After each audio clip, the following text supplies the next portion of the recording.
और हम आपको कहानी सुना रहे हैं उत्तर प्रदेश के मुख्यमंत्री के तौर पर योगी आदित्यनाथ की। अभी तक यूपी में कानून व्यवस्था और कानून व्यवस्था के रखवालों के साथ बाहुबलियों का रिश्ता काफी सुर्खियों में रहा था, लेकिन अब चीजें बदल रही थी। बाकी तो छोड़िए, गुंडों में तो सरेंडर करने के लिए होड़ मची हुई थी।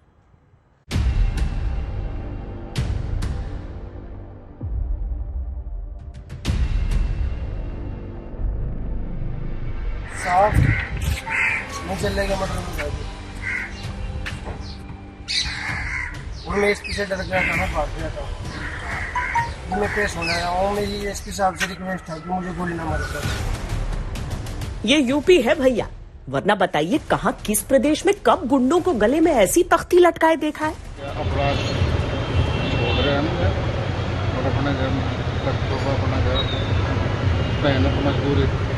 मैं अपराध निकलना चाहता हूँ इस गंदगी से और भविष्य में तौबा करता हूँ कि अच्छा काम करूँगा। पहले क्या करते थे? पहले अपराध करते थे, अब अपराध छोड़ रहे हो? अब अपराध छोड़ रहे हैं।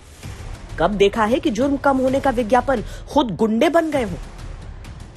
अब यूपी की पुलिस को पीछे पड़ने की जरूरत नहीं रह गई, अपराधी ही पुलिस के पीछे पड़ने लगे। एक के बाद एक यूपी पुलिस ने इतने एनकाउंटर कर डाले कि अपराधियों को सबसे महफूज जगह जेल लगने लगी। सरकारी आंकड़े कहते हैं कि 20 मार्च 2017 से 20 जून 2021 तक कुल 139 अपराधी गिरफ्तारी के दौरान हुई पुलिस मुठभेड़ में मारे गए। इसी तरह की कार्रवाई में 3196 अपराधी घायल हुए। कुल घटनाओं में पुलिस के 13 जवान शहीद हो गए और 1122 पुलिसकर्मी घायल भी हुए।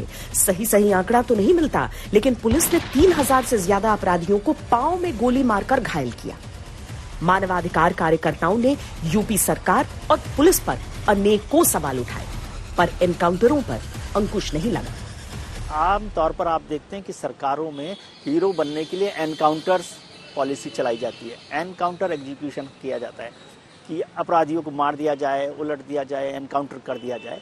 लेकिन योगी आदित्यनाथ से उसे एक स्टेप कम किया, ऑपरेशन लंगड़ा।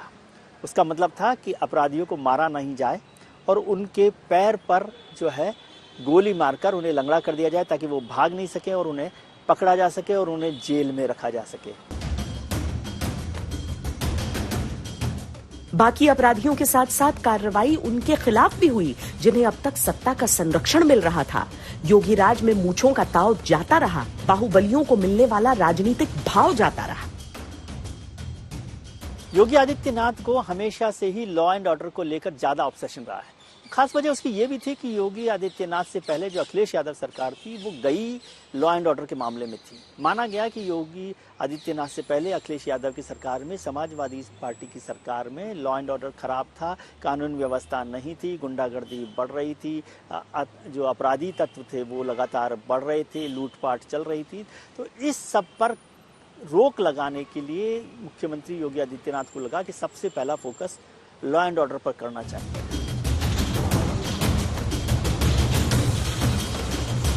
योगी आदित्यनाथ ने बाहुबलियों की अवैध संपत्ति पर ऐसा बुलडोजर चलवाया कि नाम ही बुलडोजर वाले बाबा पड़ गया। कई संपत्तियां उन्होंने गिरवाई हैं अपराधियों की, और अगर संपत्ति गैर कानूनी है और कानून इसकी इजाजत देता है तो निश्चित रूप से एक कार्रवाई इस किस्म की होनी चाहिए। और इस कार्रवाई का एक विजुअल भी इफेक्ट होता है बहुत। तो अगर उसकी संपत्ति के खिलाफ कार्रवाई शुरू होती है तो वो एक इफेक्टिव कदम है। योगी को प्रधानमंत्री मोदी जी ने और भारतीय जनता पार्टी ने प्रदेश के लिए उपयोगी बनाया, लेकिन माफिया, अपराधी, आतंकवादियों और पेशेवर तस्करों और भ्रष्टाचारियों के लिए उपयोगी रहे दल के लिए मैं अनुपयोगी जरूर हूं। क्योंकि जब किसी माफिया की अवैध कमाई पर बुलडोजर चलता है तो कैसे स्वीकार करेगा? पेशेवर अपराधियों के खिलाफ जब सरकार की कार्रवाई चलती है, दंगाइयों के खिलाफ कार्रवाई होती है, इसको कैसे भी लोग स्वीकार कर पाएंगे? लेकिन शक्ति का संतुलन बड़ा कठिन होता है। पुलिस को खुली छूट मिली तो आरोप ये भी लगे कि पुलिस भी बाहुबलियों की तरह ही निरंकुश हो गई है।